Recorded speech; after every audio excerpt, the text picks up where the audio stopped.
Halo semuanya, pada video tutorial pertemuan keempat ini saya ingin membahas tentang apa itu constructor dan overloading constructor, copy constructor, destructor, serta overloading function. Pertama, apa itu constructor?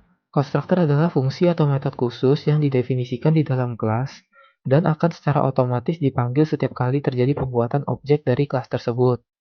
Apa fungsi constructor?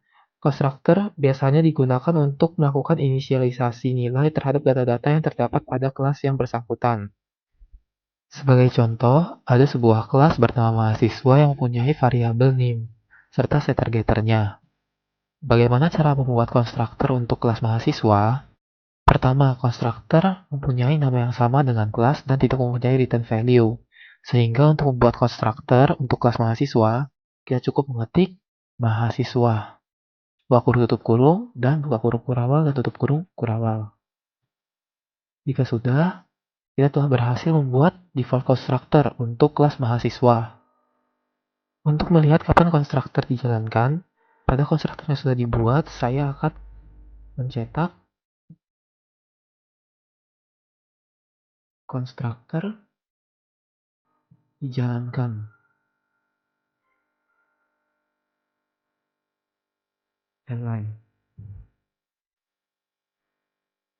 Ketika void main hanya berisi cin.get dan kita compile, pada konsol tidak tercetak apa-apa.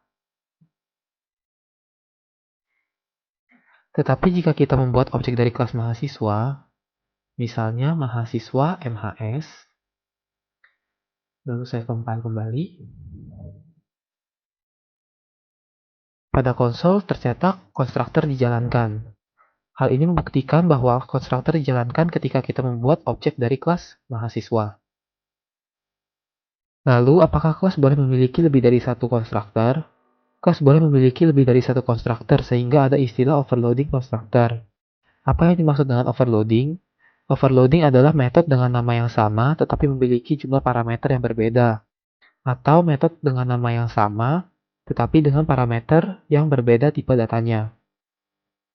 Misal kita akan membuat overloading constructor dengan satu parameter name yang berfungsi untuk memberi nilai awal kepada name pada saat pembuatan objek. Maka kita cukup membuat satu lagi constructor mahasiswa dengan satu parameter char name.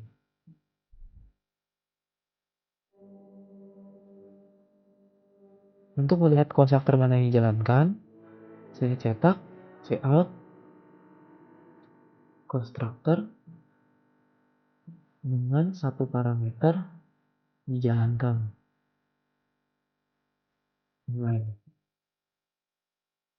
Lalu saya set nilai ini pada kelasnya.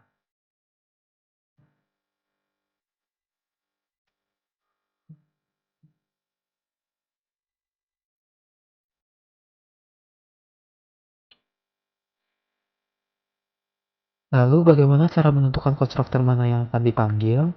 Caranya pada saat pembuatan objek, jika kita ingin menjalankan default constructor, maka kita cukup membuat objek seperti cara pertama.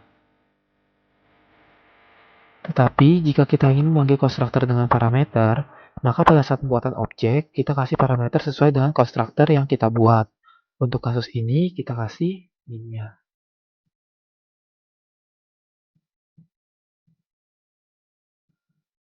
Lalu kita compile.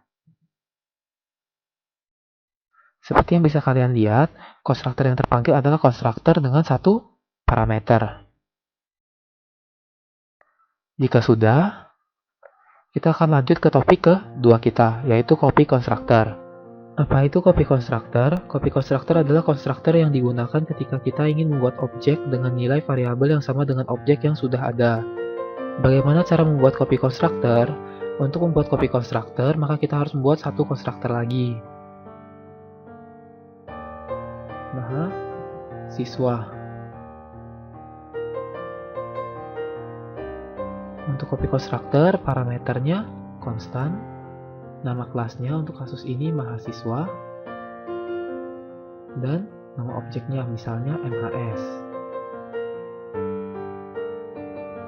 Parameternya bersifat konstan mahasiswa dan MHS agar objek dipasing secara constant reference. Jika sudah, pada copy constructor, kita masukkan nilai dari objek yang kita inginkan ke objek yang kita buat. Untuk kasus ini, strcpy bis ke nim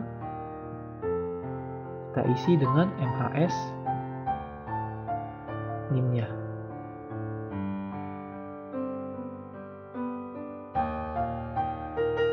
Nah, sebagai contoh, saya akan membuat satu objek lagi dengan nama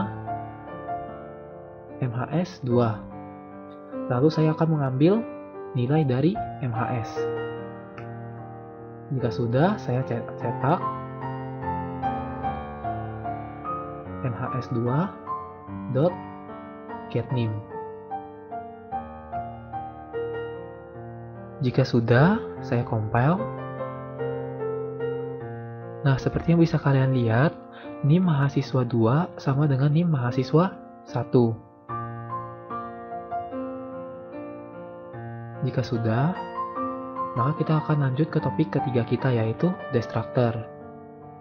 Apa itu destructor? Destructor adalah fungsi yang berfungsi untuk melepas memori pada saat suatu objek sudah tidak diperlukan lagi.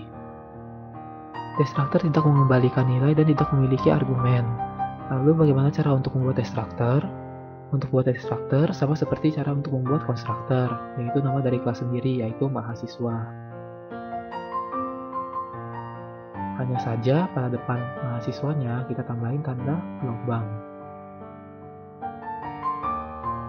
Nah, untuk melihat kapan destructor dipanggil, kita cetak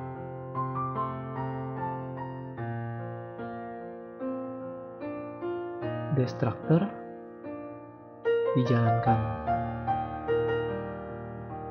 Terus saya beri endline. Jika sudah, saya tambahkan endline setelah saya mencetak NIM dari mahasiswa 2. Lalu saya compile.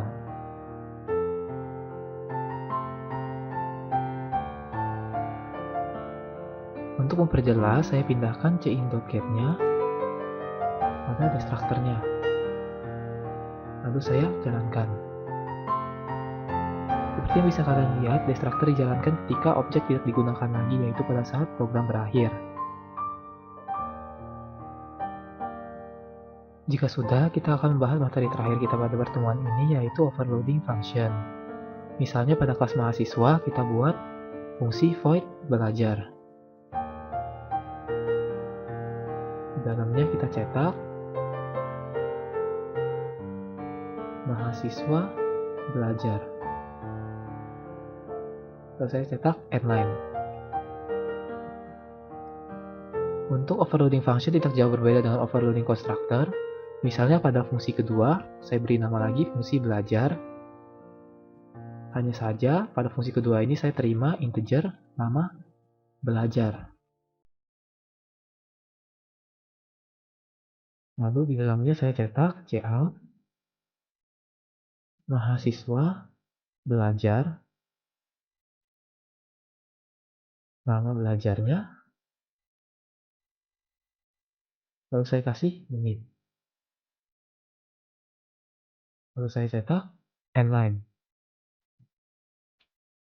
Untuk menentukan fungsi mana yang akan dipanggil, caranya sama seperti konstruktor, yaitu dengan menyesuaikan jumlah parameter dengan fungsi yang ingin dipanggil. Misalnya,